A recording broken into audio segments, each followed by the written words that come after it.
നമസ്കാരം.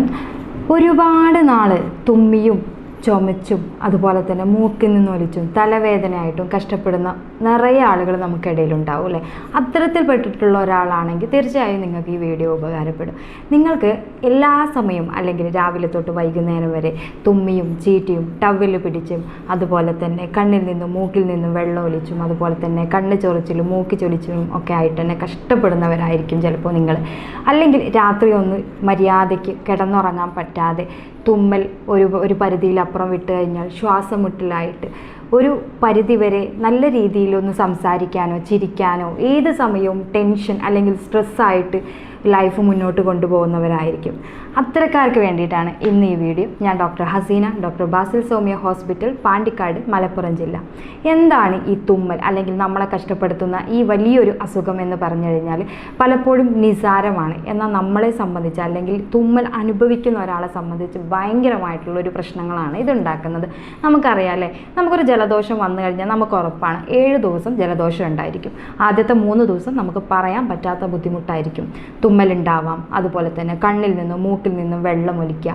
അതും തുമ്മലെന്ന് പറയുമ്പോൾ ഒരു പക്ഷേ 5 6 ഒക്കെ തുമ്മലായിരിക്കും നോർമൽ ജലദോഷം പിടിക്കുന്ന സമയത്ത് ഉണ്ടാവുക.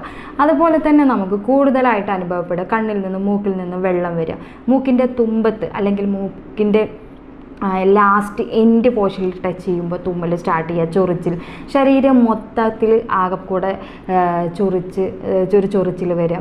ഇതൊക്കെ നമുക്ക് മേ ബി അല്ലെങ്കിൽ ചെറിയ രീതിയിൽ അലർജി ഉള്ള ആളുകൾക്കോ അല്ലെങ്കിൽ അലർജിയുടെ ഒരു സിംറ്റംസ് ഇല്ലാത്ത ആളുകൾക്കോ നമുക്ക് ഇത് കാണപ്പെടാൻ പറ്റും, കാണുന്നൊരു കണ്ടീഷനാണ് അല്ലേ.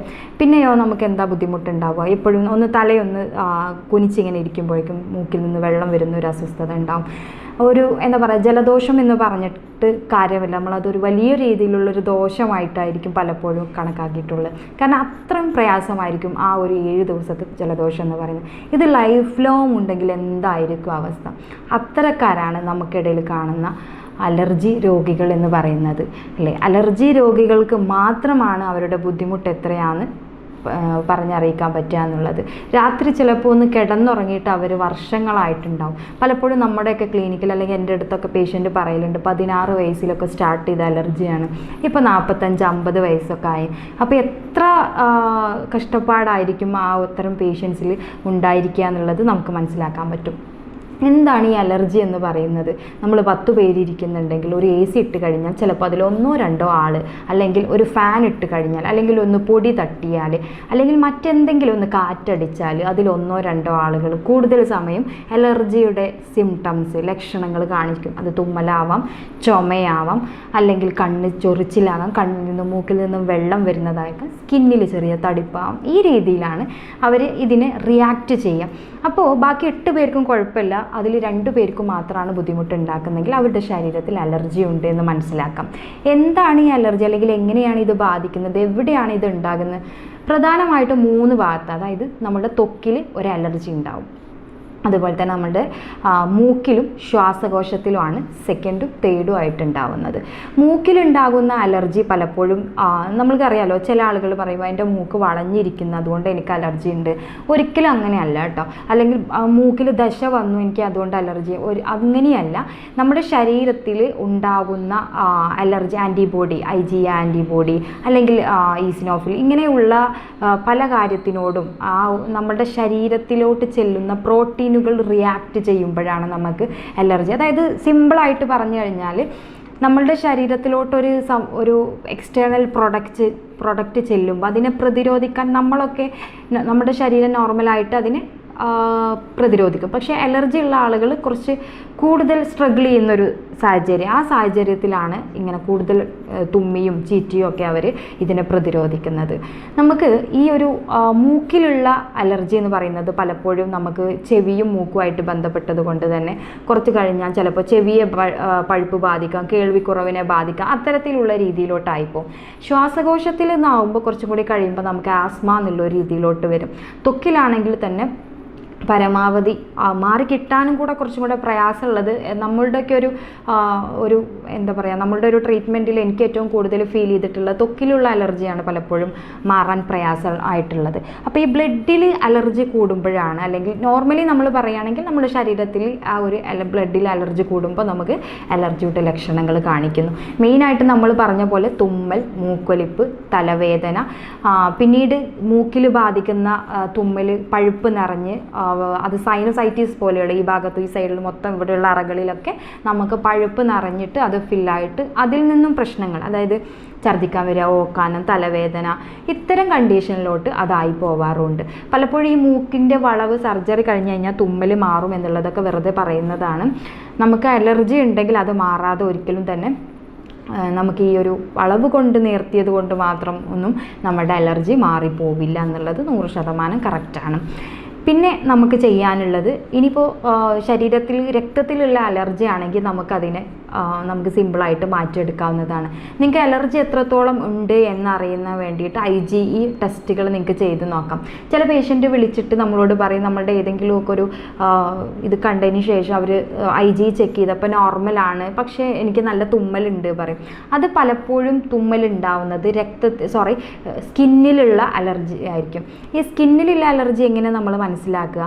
അത് നമ്മുടെ ശരീരത്തിൽ വരുന്നത് മെയിനായിട്ട് നമ്മുടെ ശാരീരിക ചുറ്റുപാടിനോട് കുറച്ചും കൂടി ബന്ധപ്പെട്ട് നമ്മളെ വീട്ടിലെ പൊടി, അതുപോലെ തന്നെ വീട്ടിലെ പാറ്റ, പല്ലി, പിന്നെ അതുപോലെ തന്നെ വീട്ടിലുണ്ടാക്കുന്ന മാറാല, നമ്മുടെ ചുമരുകളിലൊക്കെ പറ്റിപ്പിടിച്ച് ചേർക്കുന്ന ഫംഗസ് ഉണ്ടാവില്ലേ നനമുള്ള, ഇതൊക്കെ എപ്പോഴും ഇങ്ങനെ സമ്പർക്കമുള്ള ആളുകൾക്കാണെങ്കിൽ സ്കിന്നിൽ അലർജി ഉണ്ടാവും. നമ്മൾ ചില പേഷ്യൻ്റ് എത്ര മരുന്ന് കൊടുത്താലും നമുക്ക് IgE കുറയും, പക്ഷേ ഇത് മാറാതെ നിൽക്കുമ്പോഴും നമ്മൾ ഈ സ്കിൻ അലർജി ടെസ്റ്റ് ചെയ്യാനുള്ള ടെസ്റ്റുകൾ കൊടുക്കാറുണ്ട്. ആ ടെസ്റ്റുകൾ കൊടുക്കുമ്പോൾ അതിൽ പല കാര്യങ്ങളും പോസിറ്റീവ്, നിങ്ങൾക്ക് തന്നെ ചിലപ്പോൾ പല ആളുകൾക്കും ചെയ്തിട്ടുണ്ടാവും.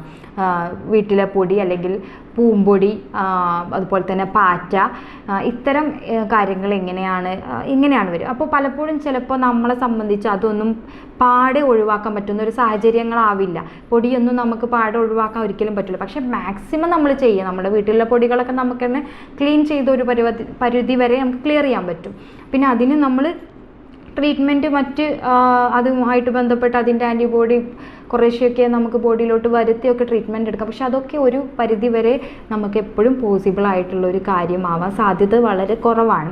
അപ്പോൾ മെയിനായിട്ടും ഇത്തരം കണ്ടീഷൻ, കണ്ണ് ചൊറിച്ചിൽ, മൂക്ക് ചൊറിച്ചിൽ, തലവേദന, സൈനോസൈറ്റിസ്, ചെവി വേദന, കേൾവിക്കുറവ്, അലർജി പിന്നീട് അങ്ങോട്ട് ആസ്മയായിട്ട് മാറുന്ന രീതി, ഇതൊക്കെ തന്നെ ഒരുപാട് ആളുകളിൽ ഇന്ന് കോമൺ ആയിട്ട് കാണുന്ന ഒരു കേസാണ്. എനിക്ക് തോന്നുന്നത് പല ആളുകളും ഒരു 100-ൽ 25-30% ആളുകൾക്കും അലർജി ഉണ്ട്. അതുപോലെ തന്നെ കൂടുതൽ അലർജിക് റൈനൈറ്റിസ്, അതായത് മൂക്കിൽ വരുന്ന അലർജിക് റൈനൈറ്റിസ് ആണ് കാണിക്കുന്നതെന്നാണ് മനസ്സിലാവുന്നത്. ഇത്തരം ആളുകൾക്ക് നമ്മൾ ചെയ്യുന്ന IgE ടെസ്റ്റുകൾ നല്ല ഹൈ ആയിട്ട് ഇരിക്കും. അപ്പോൾ പലപ്പോഴും ആളുകൾ ചോദിക്കുകയാണ്, ഇത് പൂർണ്ണമായിട്ട് മാറും, അലർജി പൂർണ്ണമായിട്ട് മാറും. പക്ഷേ അത് നമ്മൾ കറക്റ്റായിട്ട് കൃത്യമായിട്ടുള്ള അതിനെപ്പറ്റി കൂടുതലായിട്ട്, അല്ലെങ്കിൽ അതിനെപ്പറ്റി ടോട്ടലി നമുക്കൊരു ഐഡിയ ഉണ്ടെങ്കിൽ മാത്രമേ അത് നമുക്ക് ക്ലിയർ ആയിട്ട് അത് മാറ്റിയെടുക്കാൻ പറ്റുള്ളൂ. ഇപ്പോൾ കൂടുതൽ ഇപ്പോൾ IgE ഉണ്ടെങ്കിൽ നമ്മൾ സാധാരണ ഒരു 1000-ന് തന്നെ നോർമലി ഒരു 350 അല്ലെങ്കിൽ 450 ഇടയിൽ വരേണ്ട IgE ഒരു 1500, 1700 അല്ലെങ്കിൽ 2000, 5000 വരെ പോലും നമ്മൾ കാണാറുണ്ട്. അത്തരം കണ്ടീഷൻസ് മരുന്ന് കഴിച്ച് നമുക്ക് മാറ്റിയെടുക്കാൻ തീർച്ചയായിട്ടും പറ്റും. പക്ഷേ സാവധാനം ഘട്ടങ്ങളിലായിട്ടും പലപ്പോഴും നമുക്ക് ഇഷ്ടപ്പെട്ട പല കാര്യങ്ങളും, അതായത് അലർജി ഉണ്ടാക്കുന്ന കാര്യങ്ങളും ഒഴിവാക്കി നമുക്കത് ട്രീറ്റ്മെൻറ്റിലൂടെ പൂർണ്ണമായിട്ട് മാറ്റിയെടുക്കാൻ പറ്റും. ഇനി ഹോമിയോപ്പതിയിൽ നമുക്ക് അലർജിക്ക് എന്തൊക്കെ ചെയ്യാൻ പറ്റും എന്നുള്ളതാണ് പറയുന്നത്. അതായത് നമ്മൾ ഓരോ പേഷ്യൻറ്റിനെയും അപഗ്രഥിച്ച് ഇട്ടാണ്, അതായത് ഫിസിക്കലി മെൻ്റലി ഓരോ പേഷ്യൻറ്റിനെയും കൃത്യമായിട്ട് അപഗ്രഥിച്ചിട്ടാണ് ഓരോ പേഷ്യൻറ്റിനും മെഡിസിൻ കൊടുക്കുന്നത്. അത് സ്കിൻ അലർജി ആണെങ്കിലും, ത്രോട്ട് അലർജി നോസിൽ വരുന്ന അലർജിക് റൈനൈറ്റിസ് ആണെങ്കിലും, അലർജി മാറിയിട്ട് ആസ്മ ആയിട്ടുള്ള ശ്വാസകോശ സംബന്ധമായിട്ടുള്ള അസുഖമായിട്ട് മാറിയിട്ടുള്ള അലർജി ആണെങ്കിലും നമുക്ക് മാറ്റിയെടുക്കാൻ പറ്റും. പക്ഷേ ഓരോരുത്തർക്കും ഓരോ കണ്ടീഷൻ ആയിരിക്കും. അതുകൊണ്ട് തന്നെ നമുക്ക് ഹോമിയോപ്പതിയിൽ ഓരോ തരത്തിലുള്ള മെഡിസിൻസ് ആണ് ഉണ്ടാവുക. ഇപ്പോൾ അലർജിയുള്ള എല്ലാ ആളുകളും 10 തവണ തുമ്മുന്നുണ്ടെങ്കിൽ എല്ലാവർക്കും ഹോമിയോപ്പതിയിൽ ഒരേ മെഡിസിൻ കൊടുക്കാൻ നമുക്ക് പറ്റില്ല. ആ പേഷ്യൻറ്റിനെ വ്യക്തമായിട്ട് അപഗ്രഥിച്ചതിന് ശേഷം മാത്രമേ നമുക്ക് മെഡിസിൻ കൊടുത്തു കഴിഞ്ഞാൽ അവരിൽ മാറ്റം ഉണ്ടാവുകയുള്ളൂ. അതുപോലെ തന്നെ നമ്മൾ മെഡിസിൻ കൊടുക്കുന്ന സമയത്ത് കൃത്യമായിട്ട് അപഗ്രഥിച്ചിട്ട് ഓരോ അലർജിയുടെ കണ്ടൻറ്റ് എത്രയാണെന്നുള്ളതും അപഗ്രഥിച്ച് ഒരു 6 മന്തിലോ അല്ലെങ്കിൽ ഒരു 8 മന്തിലോ 3 മന്തിലോ ഇങ്ങനെയൊക്കെ ഷെഡ്യൂൾ ചെയ്തിട്ട് നോക്കിയിട്ടാണ് പലപ്പോഴും നമ്മൾ മെഡിസിൻ കൊടുക്കാറുള്ളത്.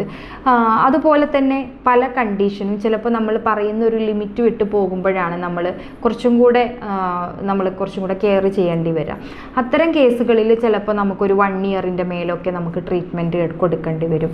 നമ്മളിവിടെ തീർച്ചയായിട്ടും ജർമ്മൻ മെഡിസിൻസുകൾ ഉപയോഗിക്കുന്നതോട് കൊണ്ട് തന്നെ അതുപോലെ തന്നെ രോഗനിർണയം നടത്തുന്നത് യൂറോപ്യൻ നിർമ്മിത സോഫ്റ്റ്വെയറുകൾ ഉപയോഗിച്ച് ആ രോഗനിർണയം നടത്തുന്നതോട് കൂടി തന്നെ ഒരു പരിധി വരെ നമുക്കത് എന്ത് അലർജിയാണ്, അതല്ലെങ്കിൽ അത് എന്തുകൊണ്ട് വന്നതാണ്, അതിൻ്റെ സൊല്യൂഷൻ എന്താണെന്ന് നമുക്ക് മനസ്സിലാക്കാൻ, അതുപോലെ തന്നെ ഹോമിയോപ്പതി മെഡിസിൻ കൊണ്ട് അതിനെ കവർ ചെയ്യാനും അല്ലെങ്കിൽ ക്ലിയർ ചെയ്യാനും പറ്റും എന്നുള്ളതാണ്. അലർജിയുമായി ബന്ധപ്പെട്ടുള്ള നിങ്ങളുടെ സംശയങ്ങൾ താഴെയുള്ള വാട്സപ്പ് നമ്പറിൽ കോൺടാക്ട് ചെയ്യാം. ഞാൻ doctor Haseena, doctor Basil homoeo hospital, Pandikkad, Malappuram ജില്ല.